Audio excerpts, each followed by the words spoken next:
Hello దోస్తులు, గుంటూరులో ఉన్న ఫ్లిప్కార్ట్ పార్ట్ 2 వీడియోతో తెచ్చేసా చూసేయండి. ఇంకా అలా మనం డ్రై ఫ్రూట్స్ సెషన్ కి అయితే వచ్చేసాం. నాకైతే ఈ వాల్నట్స్ చూడంగానే చాలా నచ్చింది, కానీ రేట్ ఎక్కువ ఉంది. ఇంకా బాదం పప్పు కూడా చాలా మంచి క్వాలిటీగా ఉన్నాయి. ఇంకా అలా పక్కకు వచ్చేసి ఇది మాత్రం కూల్ డ్రింక్ సెషన్ అనుకోండి. ఈ కూల్ డ్రింక్ సెషన్ లో రకరకాలు ఉన్నాయి. ఇదేంటో నాకు ఒక్కసారి కామెంట్ సెక్షన్ లో చెప్పండి. వెరిటైర్ ఎనర్జీ డ్రింక్ అయితే ఉంది. ఇక్కడైతే బీర్ ఉంది గైస్. అసలు బీర్ ఉండిద్దని నేనైతే ఎక్స్పెక్ట్ చేయలేదు. ఏంది గైస్ ఇది? ఇంక ఇక్కడైతే మాస్టర్ డ్రింక్లు ఉన్నాయి. ఎన్ని కావాలంటే అన్ని ఉన్నాయి. తాగినోడికి తాగినంత ఉన్నాయి.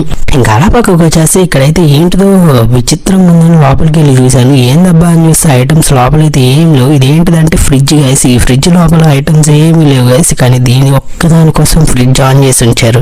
ఇంకా అలా స్ట్రైట్ గా వచ్చేసి బిల్లింగ్ కౌంటర్ కనిపించింది. బిల్లింగ్ కౌంటర్ లో బిల్ వేయించేసాం. బిల్ అయితే మామూలుగా అవ్వలేదు. ఇంకా వాడికి డబ్బులు ఇచ్చేస్తే వాడు మనకి బిల్ ఇచ్చేసాం. ఇంకా బయటకు వచ్చి చూస్తే ఇంకా చీకటి అయిపోయింది. నాకేం అర్థం కాలేదు. ఏంద్రా లోపల ఉంటే టైం కూడా తెలియదు గైస్. ఇంతే గైస్ వీడియో అయితే. వీడియో చూసిన like and share and subscribe చేసుకుని ఇలాంటి మంచి వీడియోస్ తో కలుస్తాం. By by.